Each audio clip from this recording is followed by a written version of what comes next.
My name is Humphrey Mazigo, and my supervisors, those two have been introduced.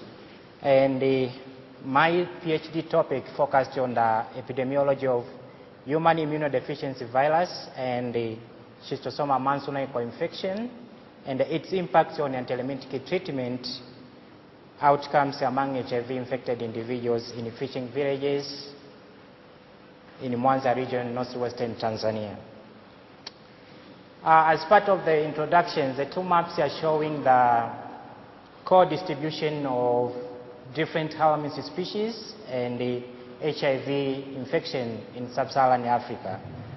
And almost 68% of the individuals infected with HIV worldwide, they live in sub-Saharan Africa.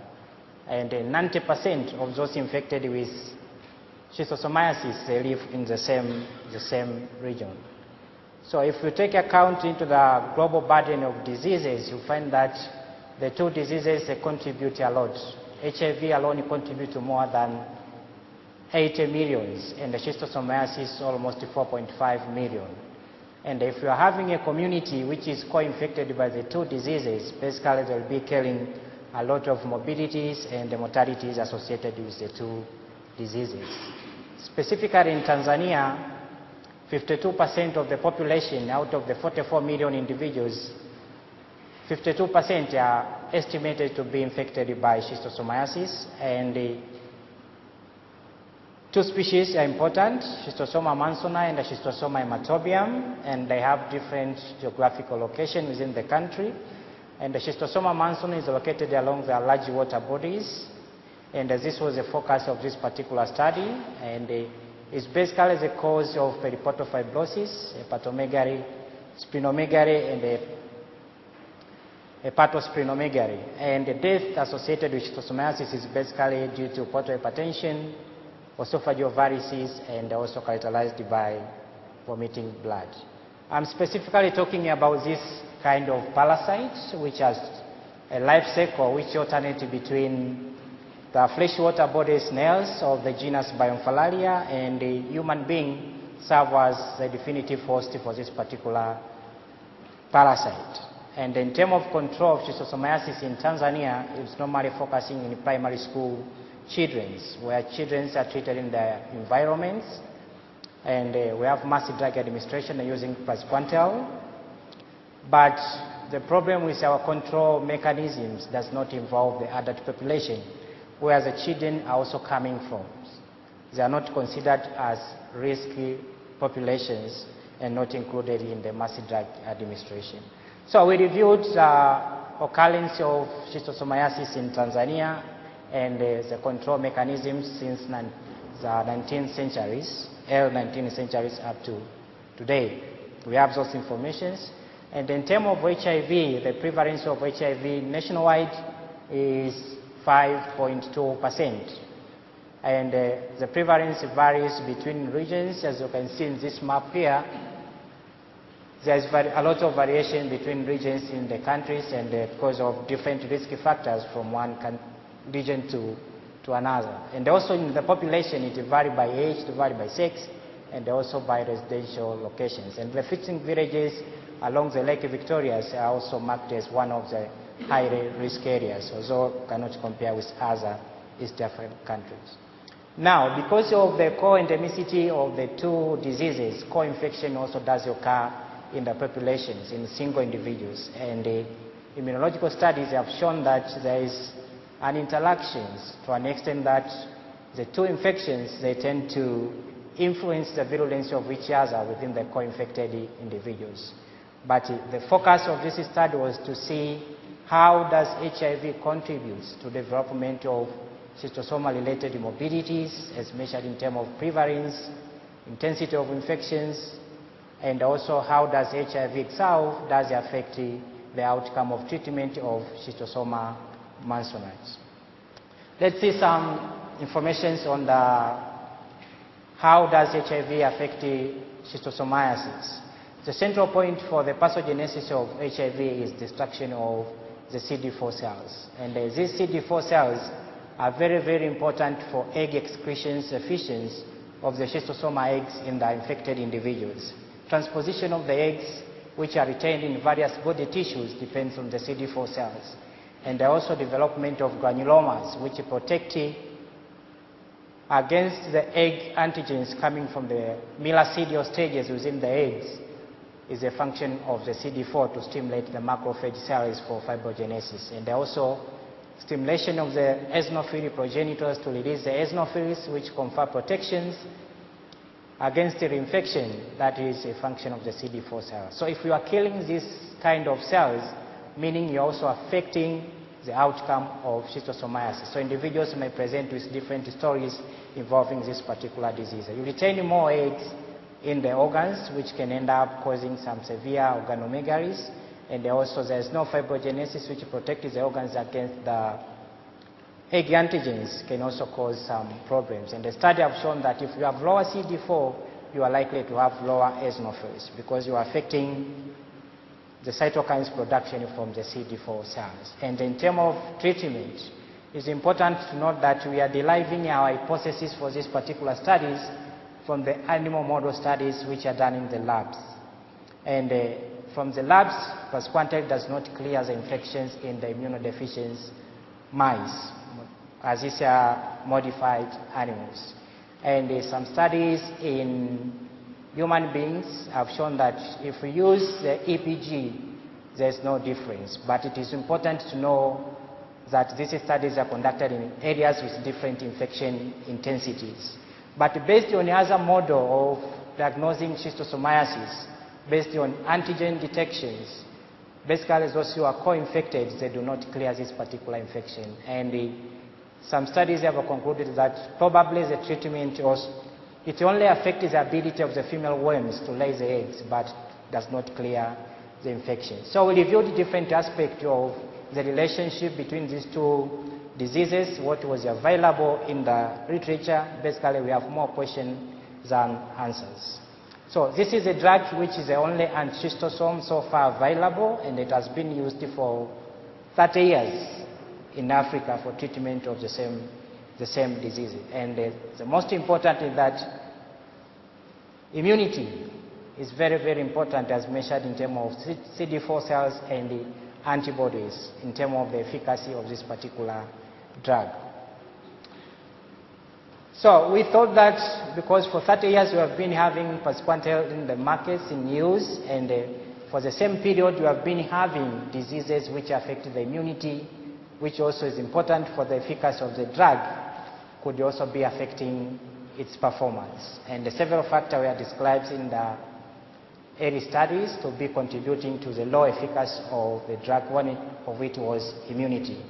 But the contribution of HIV, which also affects the immunity, which is important for this drug, remains a topic of further studies. So we focused on understanding this particular part of the control mechanism against schistosomiasis. So the overall rationale is to see the control of schistosomiasis using pasquantine drug in individuals with different immunological profiles. Does it work, or we still have some problems on this? And I had 4 hypotheses, and the general objective was to describe the occurrence of co-infection of Schistosoma Mansoni and the HIV, the immunological interactions as measured in terms of CD4, and assess the effect of anthelminthic treatment outcome among the Schistosoma Mansoni infected individuals, is a co-infected with HIV or not co-infected. I had 4 objectives to describe the prevalence, the co-infection pattern, the intensity of infection, and also social demographic and economic characteristics regarding the HIV infection in Schistosoma Mansoni. Also to describe the schistosoma-related morbidities in relation to HIV.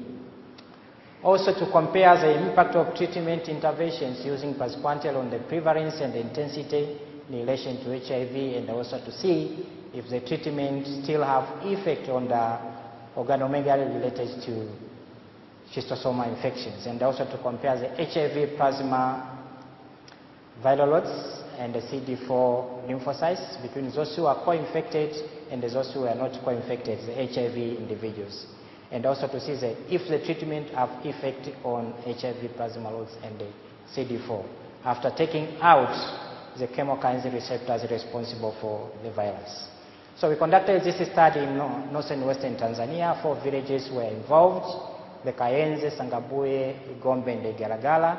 And in the maps, the black dots you see are the distribution of households in the 4 villages. It's typical fishing communities, and with no massive drug administration against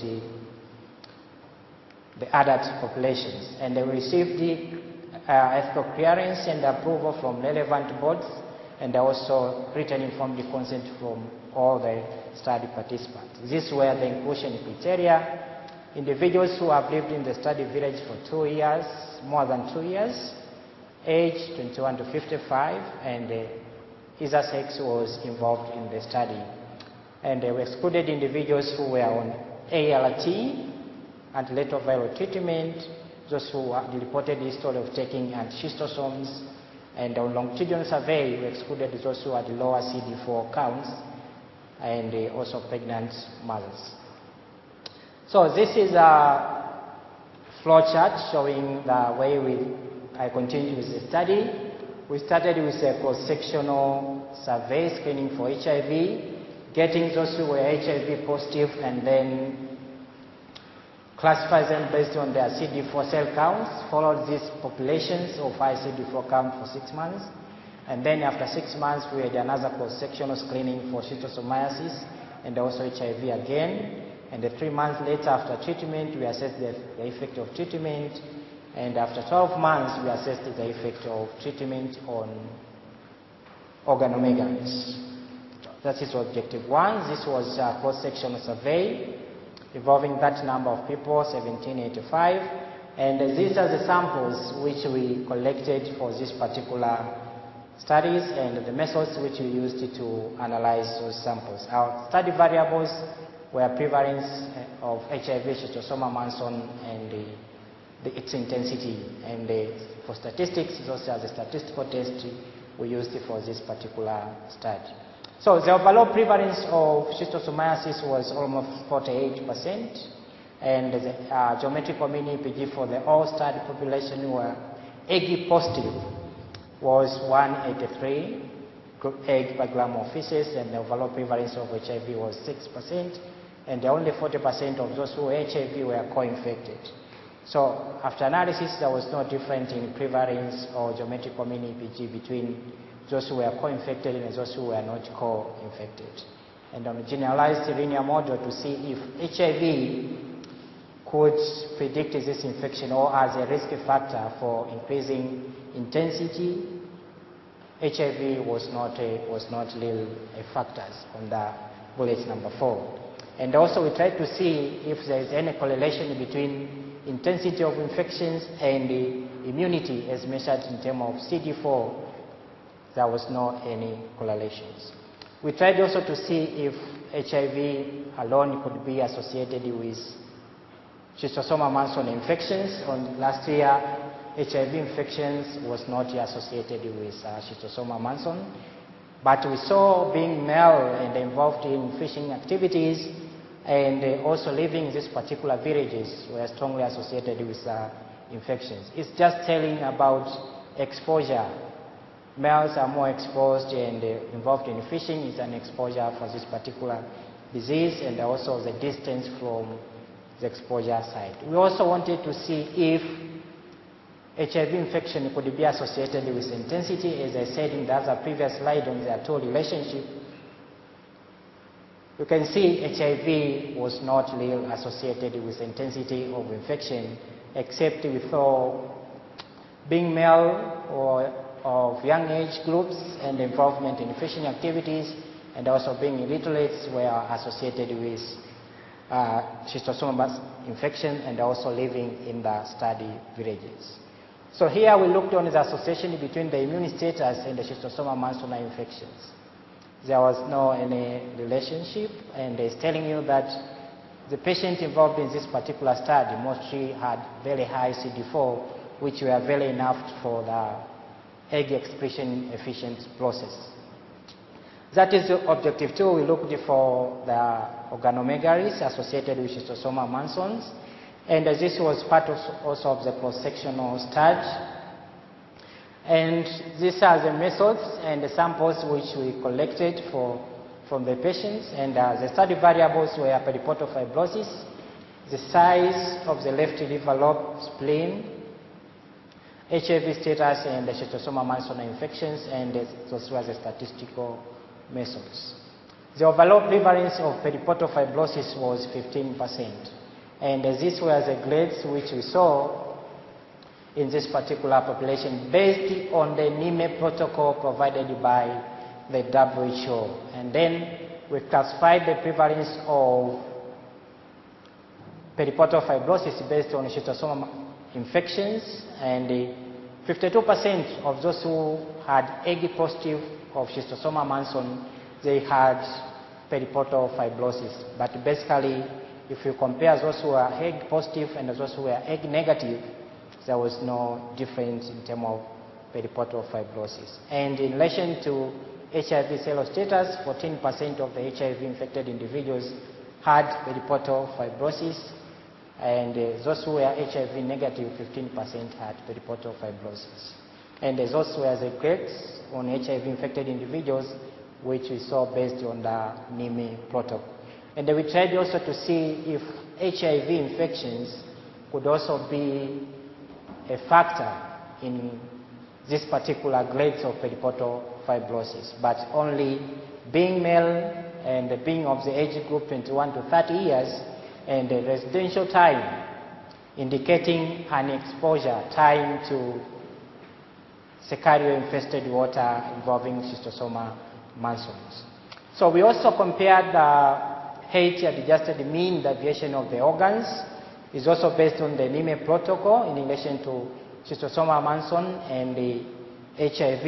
In relation to Schisto, there was no any difference, but in relation to HIV, those who were co-infected and those who were not co-infected, basically those who were co-infected had an extra height of their left liver lobe as compared to those who were not co-infected, indicating that this group could be suffering an extra morbidities. We also tried to see if there was any correlation between the left liver lobe sizes and the CD4. As I said previously, granuloma formations is a function of the CD4, and the enlargement of the left liver lobe could be also related to the number of CD4 somebody has, but we couldn't see any relationship between those two.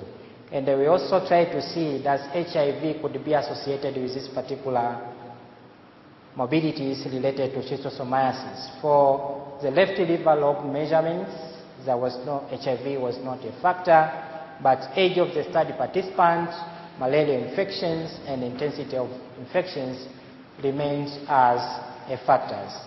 Spleen measurements, being male, fishing, involving the fishing occupations and living in those particular villages, HIV came in, but some confounding effect can also be part of it. Hepatosplenomegaly, we had only those villages, living in those villages and being heavily infected by schistosomiasis predicted the sizes of these particular organs. So on the third objective, we wanted to see the efficacy of this particular drug, and we had two parts of the study: at the baseline, where we had the pre-treatment information on prevalence rates and intensity of Schistosoma Mansoni infections, and also on the prospective part, we wanted to see the effect of treatment on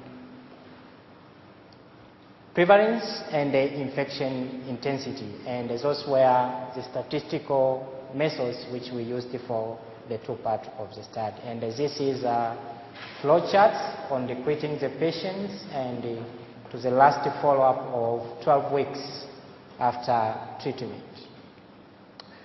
So after 12 weeks of follow-up of treatment, 65% of the infected individuals who were present at the baseline were able to come back for evaluations, and 3 seroconverted to HIV and 302 were not virals. And we tried to do some sensitivity analysis to see if there was any bias between those who were present and those who were absent, there was no any difference based on those variables.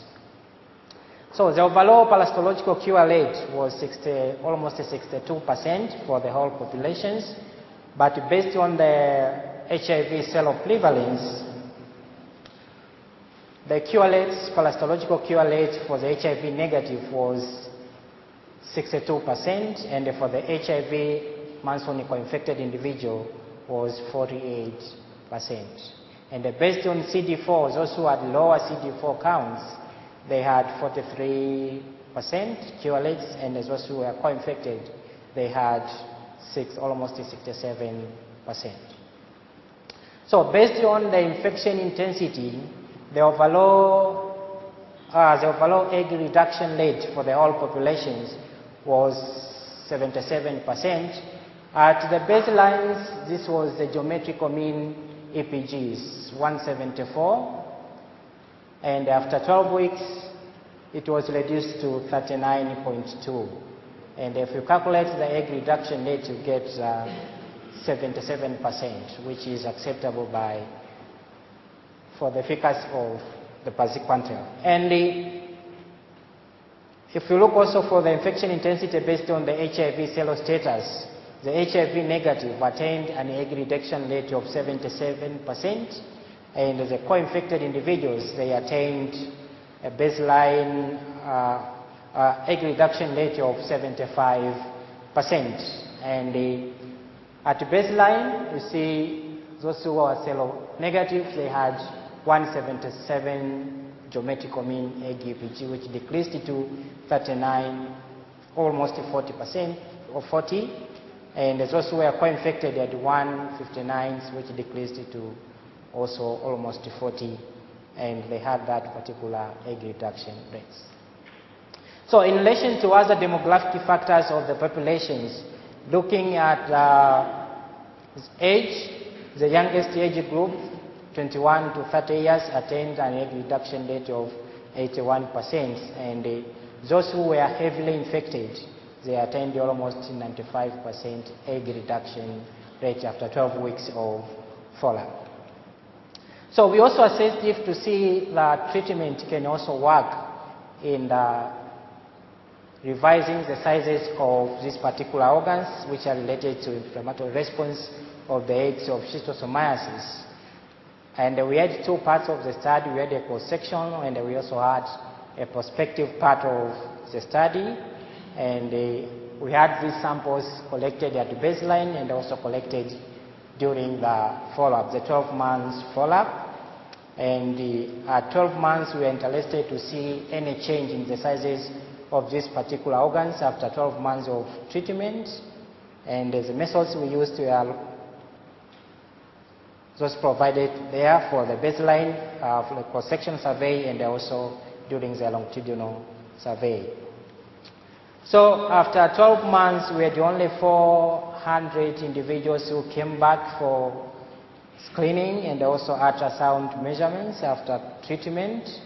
And 45 of them, at the baseline, they had periportal fibrosis, and at 12 months follow-up, the periportal fibrosis had decreased to 4.54%, and the majority of those who had periportal grade C and D had decreased to normal. And in relation to HIV serostatus, at this point, we had very few who had come back for the checking using the ultrasound. We tried to see what factors could be associated with the visibility of these particular organs after treatment. We saw that being male and having no schistosoma infections at 12 weeks, meaning being cured at 12 weeks, were associated with the visibility of these particular organs. It is important to know that the male individuals are the ones who were heavily infected. We also wanted to see, using the continuous variable, to see if there was any change in these organs after treatment, 12 months. So we made a comparison between the pre-treatment and the post-treatment to see if there was any changes. For the all variable, we focused the left liver lobe sizes, the spleen, and the portal vein diameters. There was significant change after treatment, 12 months evaluation. We also tried to see what exactly predicted the visibility of the sizes of the left liver lobe, especially. We saw having no Schistosoma Mansoni infection at 12 months, both at the bivariate and the multivariable analysis were associated with the visibility of the sizes of the left liver lobes. So here we wanted to compare the HIV viral loads and the CD4 lymphocytes between the individuals who were co-infected and those who were not co-infected, but specifically on the HIV positive group, and also see if the treatment had any effect. So the study has two parts, the cross-sectional part and also the prospective longitudinal survey. So what we collected was blood samples, 2 samples for schisto and also plasma samples for viral loads and also other tests of the schistosomiasis. And we wanted to see the efficacy of the treatment on viral loads and if there's any increase in CD4 after taking out the chemokines receptors on the surfaces of the lymphocytes. So at baseline, there was a difference in viral loads between individuals who were co-infected and those who were not co-infected, with those who were co-infected having the higher mean log of RNA copies as compared to those who were not co-infected. And then we had the similar picture at 3 months follow-up, but at 6 months follow-up, there was no significant difference between these. We tried to learn linear regression to see what is the confounding on these factors. We could not see like the previous studies. We also tried to see the effect of the treatment on the HIV markers, viral loads, and also the CD4 cells. We had 12 individuals who were managed to be traced at 3 months follow-up, but the treatment really did not result in any change in those 2 variables. And based on the hypothesis from animal models, we also tried to test if there's any correlation between the viral loads and the intensity of infections. And there was no any difference between the 2 groups.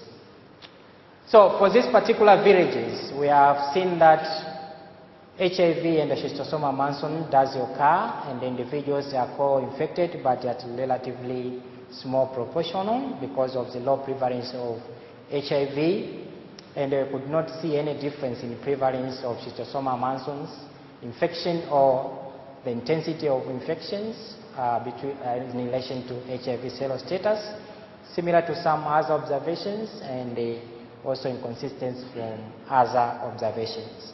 The main factor here is the level of CD4 between the study populations, between our study populations and the studies by Kalanja in Kenya, when the CD4 were almost below 200, and also in Ethiopia. We also didn't see any correlations or association between the geometrical mean EPG and the CD4. The same issue on the level of CD4 difference between populations. And in terms of organomegalies, there was no difference in grades between those who were HIV positive and those who were HIV negatives. And the fact is that Schistosoma Mansoni infection starts at a very young age. It is probably that these individuals are developing this type of morbidities at very young ages. And also the fact that the immunity against the Schistosoma Mansoni develops very slowly with exposure could also be a counting factor to note that contributing to lack of differences between the HIV positive and HIV negatives. And this individual may be getting HIV at adult stages and therefore may not have severe effect at the level of CD4 we had. Also, HIV infections or the CD4 were not the predictors, as I've been saying, but we saw that at least the left liver lobe sizes were much enlarged in the HIV co-infected individuals, indicating the chronic nature of inflammatory responses, which is based on Schistosoma Mansoni and the HIV in the inflammatory cells. And also no correlation with the left liver lobes and the CD4, which has also been shown by other studies, but in consistency with the animal-based studies. The efficacy of treatment didn't differ much by HIV serostatus, and this were also similar to some other previous studies in Western Kenya and also in rural Zimbabwe and other areas. But this was in consistency with animal models. It is also important to note that mice cannot predict a human being. So it's difficult to see because you can just manipulate the laboratory animals the way you want, but you cannot manipulate human being to see this kind of effect due to some medical reasons. Also, treatment resulted in the reversibility of the organomegalies related to Schistosoma Mansoni, specifically the periportal fibrosis, decreased to normal, and also some factors predicted the reversibility of these particular organs, which have also been observed by some other similar studies. But the treatment itself did not result in any change in the CD4 or in any change in the HIV viral loads, which have also been shown by some other studies. But some other studies have shown that if we treat schistosomiasis, we decrease the level of the chemokines receptors, which are also co-shared by the HIV viruses. And also the treatment did not affect the plasma levels, similar to other studies. So we had some limitation in the studies, the diagnosis of Schistosoma Mansonis. We used the Cato methods, at least for what I have presented here is based on the Cato methods. We have some works which is also going on the other diagnostic techniques. The small sample sizes of the HIV co-infected because the HIV prevalence is very low, and also the loss to follow-up. It's also important to acknowledge that the type of population I've been working with are fishermen, and as they move normally towards the direction where fish are going, so it's somehow difficult to manage.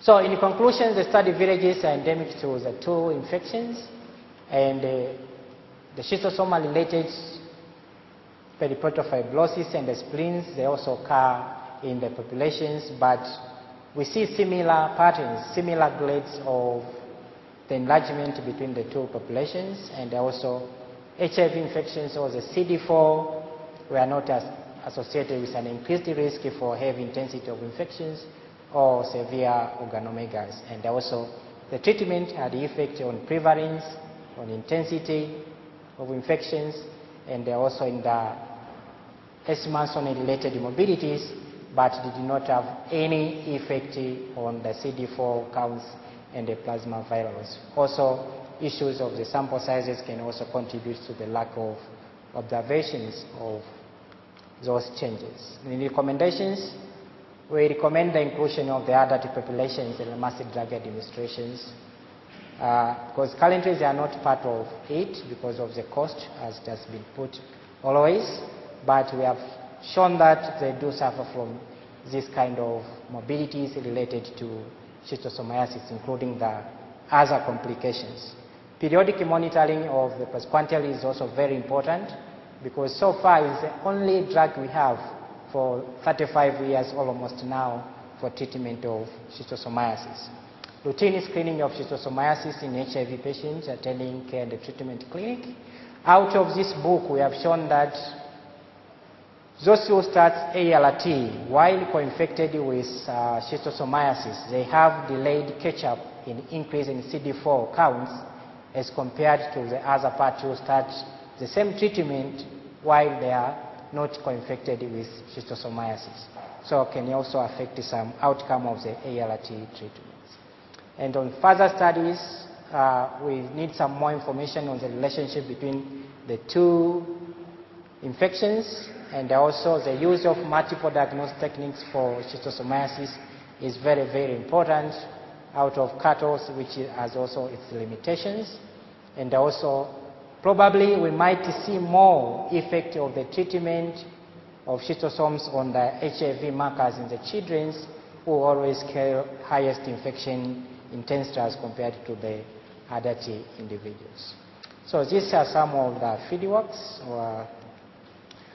And lastly, we want to also acknowledge the support of the funding agencies. And first, the slide, Wellcome Trust as a mutual funds, and also some other funding agents came in as I was continuing with the study. I also acknowledge the support of my supervisors, and there's a Schistosomiasis Research Group in Cambridge, and there's a National Institute for Medical Research, the research teams, the participants, also my family, also my colleagues in Thrive, and also friends. Thank you.